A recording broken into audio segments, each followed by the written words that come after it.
జై జై సీతారాం. శ్రీ సీతారామ శరణమమ్మ. ఆంజనేయ సహిత సీతారామ శరణమమ్మ. రాబోయే ఆగస్టు 30వ తారీఖు 30th ఆగస్ట్ 2003 వామన జయంతి సందర్భంగా వామన చరిత్రని మనం స్మరించుకునే క్రమంలో ఉన్నాము. ఎపిసోడ్ 2 సందర్భంగా పెద్దలందరికీ మరొకసారి నమస్కారములు. పిల్లలందరికీ, చిన్న వయసు వారందరికీ శుభాశీస్సులు, శుభాకాంక్షలు. ఈ వామన చరిత్రలో ఈరోజు మనం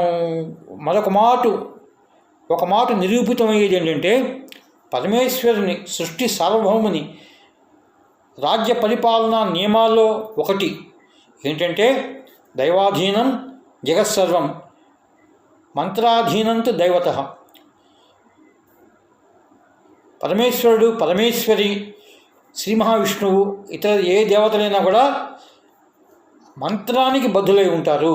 ఈ జగత్తంతా పరమేశ్వరుడి అధీనంలో ఉంటే పరమేశ్వరుడు మాత్రం ఒక మంత్రానికి అధీనమై ఉంటాడు అనేది ఒక మాట ఈరోజు మన ఘట్టంలో నిరూపితమవుతుంది.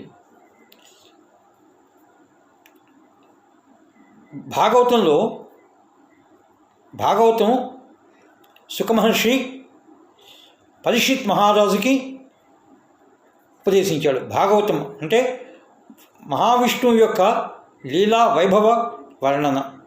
శ్రీ మహావిష్ణువు చేసిన అనేక లీలలు, అనేక అవతారాలు. ఇలా ఉపదేశించే క్రమంలో సుఖమహర్షి పరీక్షిత్ మహారాజుకి ఉపదేశించే క్రమంలో పరీక్షిత్ మహారాజు సుఖమహర్షిని ఒక ప్రశ్న అడిగాడు. స్వామి, రమాసంపన్నుడైనటువంటి రమాదేవి, సాక్షాత్తు శ్రీ మహాలక్ష్మీదేవి యొక్క ఆవిడికే భర్త అయినటువంటి శ్రీ మహావిష్ణువు ఒక రాక్షసుడు బలి దగ్గరికి 3 అడుగుల భూమి కోసం, 3 అడుగుల దానం కోసం ఎందుకు వెళ్ళాల్సిన పరిస్థితి వచ్చింది? అలాగే మహాధర్మాత్ముడైనటువంటి బలిని ఎందుకు శిక్షించాల్సి వచ్చింది?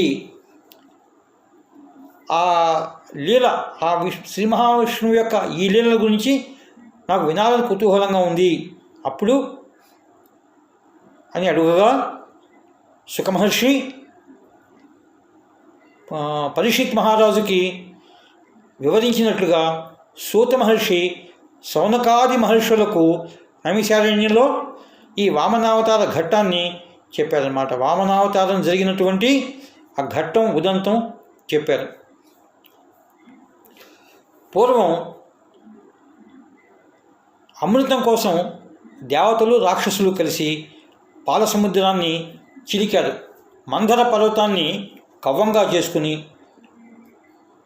పాములకు రాజు వాసుకి అనే పెద్ద పాముని తాడుగా చేసుకుని వారు చిలికినప్పుడు క్రమక్రమంగా ఐరావతము, విక్షయస్రవము, కల్పవృక్షము, కామధేనువు, ఐరావతము, విషము ఇవన్నీ పుట్టి విషాన్ని శివుడు హరించాడు. అయితే వేరే ఘట్టం అది. అమృతం, చివరిగా అమృతం లభించినప్పుడు ఆ అమృతం దేవదానవులు పంపిణీ జరిగేటప్పుడు దుర్మార్గులైన రాక్షసులకు అమృతం లభించకుండా శ్రీ మహావిష్ణువు మోహిని అవతారం దాల్చి అమృతం మొత్తం దేవతలకి దక్కేటట్టుగా చేశాడు. జగన్నాటక సూత్రధారి, సకల సృష్టి, సకల భువన శాసనకర్త ఆ రకంగా అమృతాన్ని దేవతలకు ఇచ్చాడు. దానికి రాక్షసులకు కోపం వచ్చింది. దేవతలు దానవుల మధ్య యుద్ధం ఏర్పడింది, వైరం ఏర్పడింది.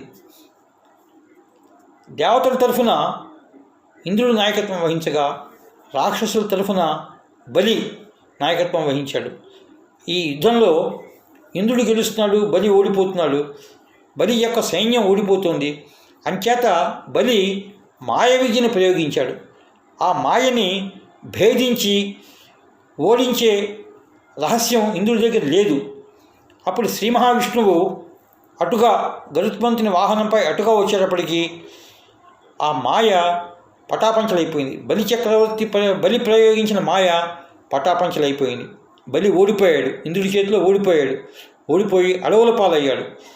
కానీ వాడి అదృష్టం ప్రకారం అడవుల్లో తిరుగుతూ ఉండగా శుక్రాచార్యుల వారు రాక్షస గురువులు బృహస్పతిని మించిన పండితులైనటువంటి సకల శాస్త్ర, సకల ధర్మ, సకల వేద పారంగతులైనటువంటి శుక్రాచార్యుల వారి దర్శనం లభించింది. ఆ శుక్రాచార్యుల వారి సేవ చేసుకుని కొన్నాళ్ళు శుశ్రూష చేసి, శిష్యులాగా శుశ్రూష చేసి బలి ఆయన మనస్సుని గెలుచుకున్నాడు. శుక్రాచార్యుల వారి మనస్సుని గెలుచుకునేటప్పటికీ శుక్రాచార్యుల వారు బలి చేత విశ్వజిత్ యాగము అనే ఓ యాగం చేయించారు. గొప్ప గొప్ప మంత్రాలతో జగత్తుని జయించే యాగం, విశ్వాన్ని జయించే యాగం, విశ్వజిత్ యాగాన్ని చేయించాడు. విశ్వజిత్ యాగం విధితోడ చేయించే.